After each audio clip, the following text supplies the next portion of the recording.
यस कार्यक्रममा उपस्थित हुनुभएका सम्पूर्ण हाम्रा आफन्तजनहरूमा सुख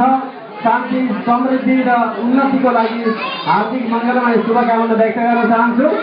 र विभिन्न ठाउँबाट आफ्ना विभिन्न कार्यव्यस्ततालाई थाती राख्दै यस कार्यक्रममा आउनुहुने यहाँहरू सम्पूर्ण देशप्रेमी नेपाली दाजुभाइ तथा दिदीबहिनीहरूको सुस्वास्थ्य र उन्नति र प्रगतिको लागि मङ्गलमय शुभकामना व्यक्त गर्दै र आज यस कार्यक्रममा बोल्ने अवसर दिनुभएकोमा यस कार्यक्रममा आयोजकलाई हार्दिक आभार प्रकट गर्दै मैले एउटा सानो